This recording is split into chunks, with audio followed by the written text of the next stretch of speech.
If I shoot at a nigga, make sure it's done. Ain't no band with this chop, hold a whole drum. Got a Glock and it spit like a flute. Ain't hanging with niggas like Luke. Got killers like. It's your boy KipJonDoe. We on KipTalk, man. I got my boy Ben Luke with me. Yes, sir. Man, I done heard a lot about you. It's my first time meeting you, man. Nice to finally meet you. Definitely good things. And I done tuned into the podcast, man. I see you working, doing your thing. Yeah. Let's talk about that, man. How long you been doing the podcast? Bro, it's crazy because me and my buddy, we started probably like the end of last year. Okay. It was literally like the weekend after Thanksgiving or before Thanksgiving, and we're like, man, like fell in love with that shit. Yeah, bro, cause like I had a spot that we could have did it at. You know what I'm saying? We did it for like maybe 2 episodes. Then it was like, oh, it's really not what we're looking for. Right. Then we ended up getting in contact with somebody else, and he was like, yeah, bro, like you guys could just use the spot. Da, da, da, da. We're like, oh, dope. You know what I'm saying? Right. Ran over there, did a couple episodes, and now it's just gravy. Like every single time we do it. You been getting a lot of artists on there, a lot of feedback and shit. So this is actually the first time that I'm involving other people into it, like interviewing others, because it's usually just us, just rapping, you know what I'm saying, talking about random stuff or whatever.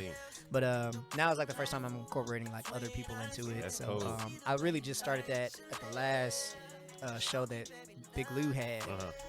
It was the Tower show that he had. Yeah, I seen that. I seen that. Yeah. Yeah. So that, and then with this, I interviewed the other people too. But yeah.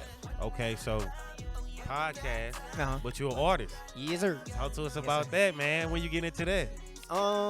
So I would say for that, I'm probably going on like a year and a half right now. For real? Yeah, cause like beforehand I was a producer, an engineer primarily. Outside of that, like I really wasn't getting into anything. Right. And then somebody, like I had written a song, and the homeboy of mine, he was like, "Yo, bro, like you should really think about it." And I'm like, "Nah, bro, I ain't really trying to be in front of people like that." Right, you know what I'm saying? But then like I was like, let me write my own stuff, on the side or whatever like that. And then pretty soon, like I had like a pretty good like 10 good songs to start off with. And then I just went ahead and released like an album that year. I think it was like 2019. Maybe? And that's out now. What's that called? Oh, so that album was called Stuck Between Two. Okay. Yeah, and so it was just. And what's your style? More singing, more R&B?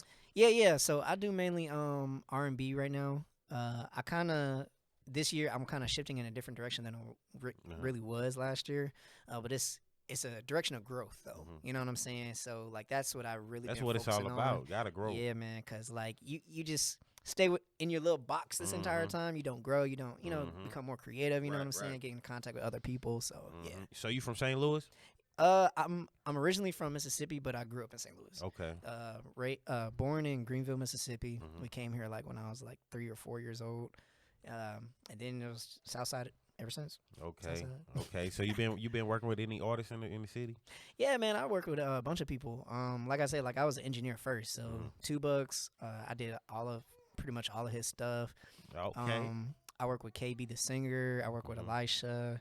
I had some other placements with like Bam and Nelly and those guys. Okay. I worked with Spud.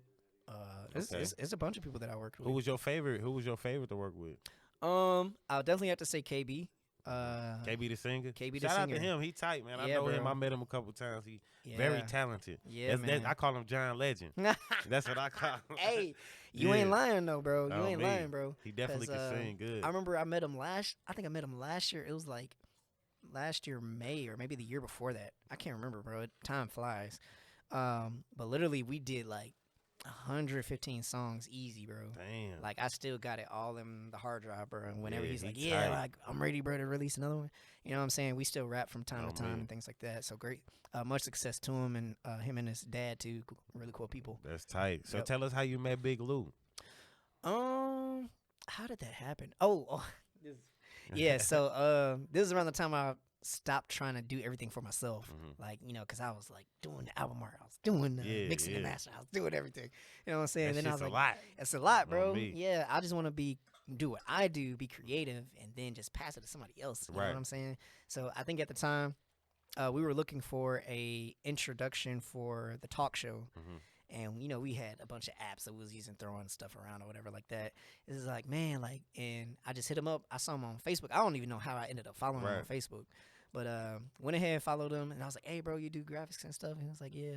I was like, yeah, man, can you just make something for us? Like, da-da-da-da.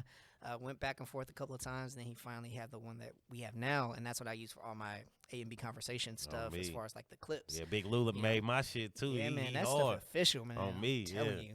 And so make sure y'all tap in. Yeah, and that's how I and then ever since we just been locked in, bro. Like he's been teaching me a lot of stuff. Me. You know, it's great to have people that you can learn from. Yeah, you know, and I'm always I consider myself a student at all times. You know, I never feel like I know everything, can do everything. You know what I'm saying? Because anybody can teach you anything. You know what I mean? So you always learn more. I always learn more, bro. Me. That's the name of the game. Hell yeah. Well, look, man, it was finally good meeting you. For sure. Good little conversation we had. March 5th, you performing, right? Yeah, I'm performing. What can we expect? What can we expect? Bro, so man, like I'm probably gonna pull out a classic, and I got some new stuff that I'm about to drop that I might just premiere. So I've yet to decide what that is, but I definitely know that I'm gonna be performing "Handle Me," and the other one is gonna be definitely a surprise because nobody's heard it before. Me, that's big, man. So tell them where they can find you. Shout out your podcast too, man. Sure, let them know. Sure. Let them know. Yeah, guys. So you can follow me at BigLou Music. That's on all platforms. Doesn't matter what it is: Facebook, Instagram, Twitter. I don't be on Twitter, but y'all can definitely follow me on Twitter still. He said, I still got a page. Yeah, still got a page. Still out here. And then on any streaming platforms, it's BigLou, just without the music, just BigLou. I'll literally be the first one that pops up. You can't miss me. Got plenty of content coming out this year as well with AB Conversation. You can follow us on YouTube for that. I also have many more content coming up for that as well. So stay locked in. On me, man. Make sure y'all subscribe to my page. Make sure y'all subscribe to his page. Make sure y'all there March 5th. The after hours. Make sure y'all fuck with my man's BigLou, man. And it's my birthday, man. Cash app will be accepted. Hell yeah. Appreciate that. Yeah. He just skipped over that. On me, it's the birthday bash, man. We doing it big, man. For sure. On me. Appreciate you sitting down with me, man. For sure. On man. me.